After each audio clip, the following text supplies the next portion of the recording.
Vamos lá, né? Bom dia, pessoal. Boa tarde ou boa noite, no horário que vocês estiverem assistindo essa aula. Eu vou deixar essa aula aqui em continuação, porque para alguns eu já tinha feito ela, para outros não. Então, se você não assistiu a aula 24 ainda, vamos lá, né? A invenção da escrita. As maiores cidades neolíticas contavam com cerca de 35 mil habitantes. Ó, bastante pessoas. Pessoal, mais ou menos é a zona sul de Poços de Caldas. Não sei se todos conhecem, mas Poços de Caldas tem a parte da zona sul. Dá isso. 35 mil habitantes. Diferentemente do que ocorria nas aldeias, nas cidades, nem todos se conheciam ou praticavam o mesmo tipo de atividades. Alguns empreendimentos, como canais de irrigação, levavam mais tempo para ser construídos do que o intervalo de uma geração. Então, pessoal, não tinha toda aquela máquina, trator, as ferramentas, a organização social e política era totalmente diferentes. Então, às vezes, demoravam mais que 25 anos alguma obra pública. Às vezes, a pessoa começava uma obra, ele morria antes, porque a expectativa de vida também era bem menor do que temos hoje. Então, não via, ou se via, via muito pouco. E também a diagramação e a maneira de organizar e levar essas obras públicas era totalmente diferente do que vemos hoje. Sob essas condições, a transmissão oral de conhecimentos e informações deixou de atender às necessidades das comunidades urbanas, como fazer contas, controlar cobranças e programar eventos. Então, pessoal, peraí, professor, não estou entendendo. Então, quer dizer que até então existiu uma tradição oral? Sim. Muitas das partes da Bíblia, que é um livro que todos vocês têm acesso, mesmo não sendo cristão, ou não, ou sendo católico, evangélico, protestante, inclusive espírita, ou de qualquer matriz que você seja, qual seja a sua religião, é um livro que todos conhecem, eu posso usar como referência, mesmo que vocês não conheçam, não tenham acesso em casa, mas é de fácil acesso, ou pelo menos a maioria. A boa parte é transmissão oral. Depois de um determinado tempo que foi surgindo os escribas, e assim vai surgindo. Então, o que está falando aqui? A transmissão de oral vai deixando as informações, deixa de atender às necessidades, porque são muitas informações, são 35 mil habitantes. Suponhamos que desses 35 mil habitantes, vamos colocar aí 10 mil ou 15 mil desses habitantes, 15 mil, que é a metade. Então, vamos colocar que só quem era cidadão naquela época. Provavelmente homem, livre, filhos de pais livres e que tinha uma profissão X. E não sei se dá 15 mil. Mas eu tenho que recolher imposto todos esses caras. Como que eu vou ter? Vou anotar tudo na cabeça, quem pagou e quem não pagou impostos. Então, a necessidade de ter uma escrita vai aparecendo, como de fazer contas, controlar tributos e programar eventos. Então, não é só fazer contas, é marcar, é anotar, é a programação. Então, um rei, por exemplo, ele precisava calcular os impostos que seus súditos lhe deviam, dados como a quantidade de bois doados ao rei, ou a altura da coluna, ou de um templo que eles iam construir, e não podia mais ser guardados na memória, não podia mais fazer essas contas, não podia guardar tudo isso de cabeça, que a cabeça falha. Então, em apenas um indivíduo. A escrita ela foi inventada provavelmente para registrar aquilo que a memória poderia esquecer. Então, nós já falamos isso, a importância da escrita na história, que foi uma maneira meio preconceituosa. Os povos sem escrita são os povos pré-históricos. Posteriormente, vimos também que não foi exclusivamente no Oriente Médio, dessa região da Mesopotâmia. Vamos voltar aqui mais uma vez, para a gente entender onde que é a região da Mesopotâmia, dessa crescente fértil, que também surge as primeiras agriculturas, nações como Egito, Mesopotâmia, localizadas nessa região que é a crescente fértil. Então, a Mesopotâmia, o que significa Mesopotâmia? Entre rios. Onde que é esses rios? Rio Tigre e Rio Eufrates. Região do Irã, do Iraque e de toda aquela região aqui, como podemos ver. E peraí, professor, então quer dizer que também, sim, vamos ver mais para frente, que povos ameríndios tinham uma escrita, que tinha uma organização política estável e bem distribuída, que tinha uma classe, que tinha classe de escribas, tinha os sacerdotes, assim como lá. Então era uma maneira, foi um pouco preconceituosa.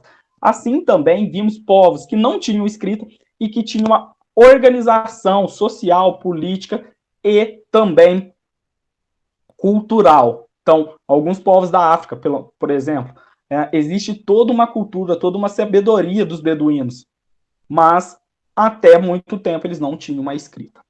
Então, pessoal, a escrita foi inventada possivelmente para registrar aquilo que a memória poderia esquecer. A escrita mais antiga que se tem memória, que se tem notícia, foi criada por volta de 4.000 antes de Cristo. Então, 4.000 mais 2021 depois de Cristo, aproximadamente 6.000 anos atrás, na Mesopotâmia, e foi chamada de cuneiforme. As primeiras formas de escritas eram compostas de desenhos que lembravam os objetos ou as ideias que representavam. É chamada de escrita picnográfica. O que isso significa? Que às vezes, se eles queriam um passarinho, parecido com o que tinha lá no Egito, mais para frente vamos ver isso também. Eles desenhavam um passarinho.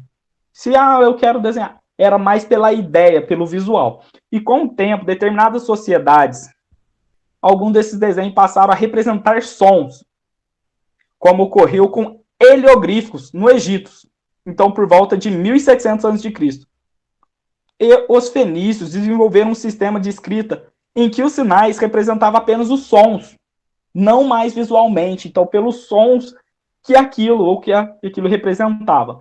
E não mais objetos. Então, surgia, assim, uma escrita alfabética, semelhante à que usamos hoje, nessa apostila. Fazendo um parênteses, isso é um pouco diferente pelos sons. Alguns sons que para nós faz alguns barulhos, em alguns países da África ou alguns lugares do mundo, são sons e palavras de verdade. Então, isso na África são sons de linguagem, dialetos locais. Então, isso parece um pouco difícil e para nós que somos estranhos, que não somos da área de línguas, às vezes traduzir alguma coisa porque não se tem ideia. Então, existem alguns erros de tradução que eles vão pela ideia do que aquilo representa e não pelo que é de fato. Então, até mesmo na Bíblia e outros livros antigos, algumas traduções erram. Então, eles vão pela ideia do que se tem. Então, aqui fala como a escrita inaugura a história. Lembramos, é uma forma preconceituosa, é mais para dividir a história e manteve também até hoje. Então, de fato, não significa, se alguém não sabe escrever nem ler, não significa que não tem história, mas a maneira convencional entre pré-história é antes da escrita e história depois. Então, de 4.000 anos para cá, história. Então, os primeiros registros escritos não representa apenas uma invenção técnica que facilitou o dia a dia de reis e comerciantes. A escrita foi também uma nova maneira desenvolvida pelos humanos de interpretar o mundo, expressar sentimentos e sensações. Poesias, músicas, livros, tudo isso. Então, a invenção da escrita inaugurou um período em que os historiadores chamam de história. No entanto, homens que viveram durante a chamada história, está escrito 2 vezes aqui, durante, aqui, ó, vamos começar do segundo. No entanto, homens que viveram durante a chamada pré-história deixaram sinais de sua existência em rochas, sepultamentos, ossos e pintura rupestre.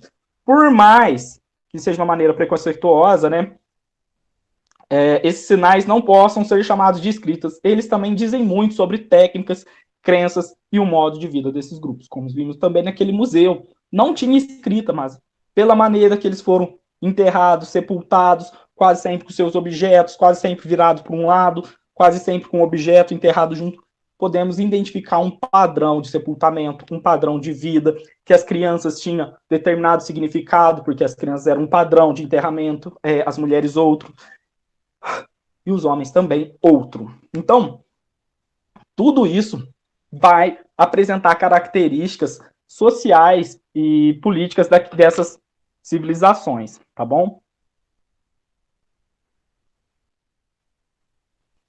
E agora eu vou deixar uma atividade para vocês sobre as letras cuneiformes, que é essa daqui. Não é real, mas é uma representação facilitada para o nosso português. Não são todas as letras do português que utilizamos no alfabeto, né? Que tem no ao redor do mundo. Então, o cedilha não está no alfabeto, mas nós usamos no Brasil.